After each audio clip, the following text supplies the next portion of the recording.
A war between Arjun and Krishna. Someone asked me, while reading Ramana Maharishi, I have observed that out of all the scriptures, Ramana Maharishi has quoted Krishna and Bhagavad Gita the most number of times. I have also seen this with other masters as well, that Bhagavad Gita holds a very special place in spirituality. Why is that so? What makes Bhagavad Gita so special?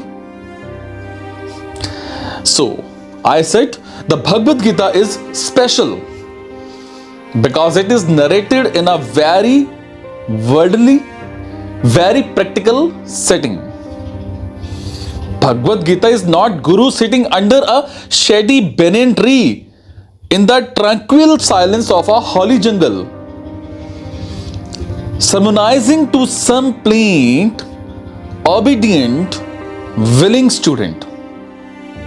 Neither is the setting tranquil at all, nor is the sermon academic at all, and least of all is the student plain and willing.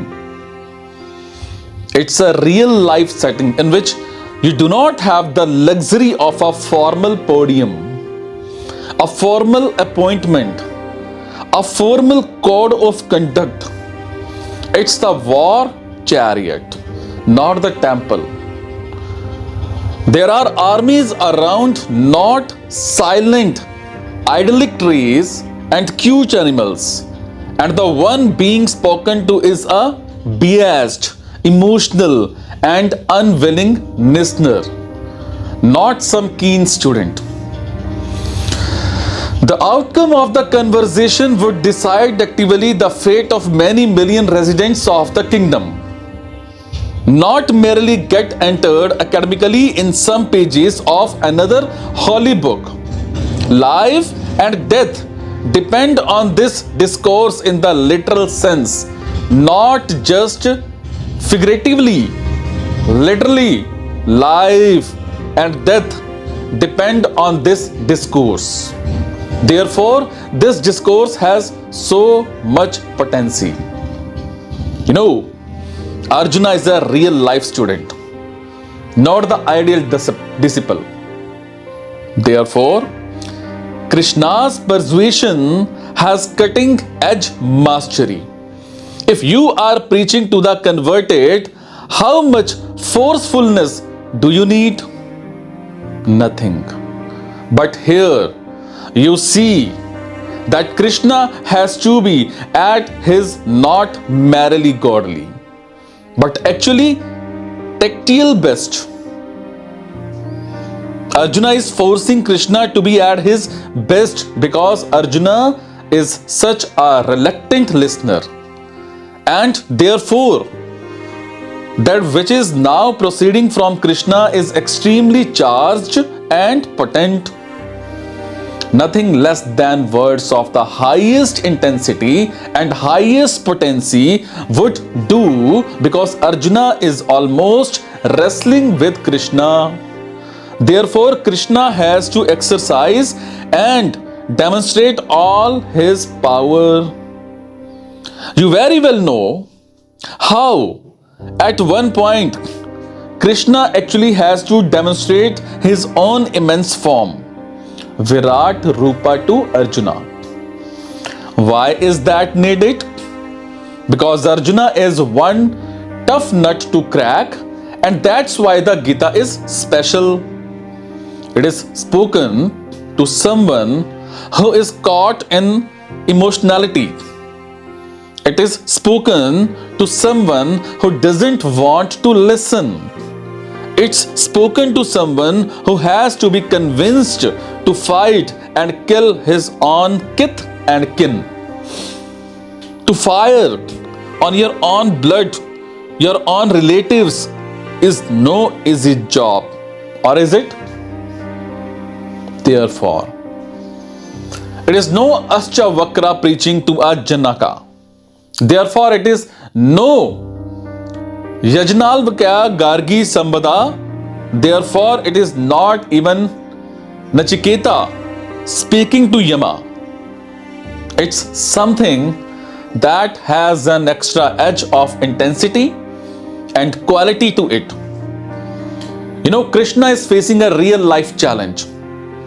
Arjuna has to be convinced and converted in real time. Right now, do it right now. Do it right now. Else Duryodhana gets a walkover. Do you want to give that mean chap a walkover? Do you? Look at the urgency of the situation.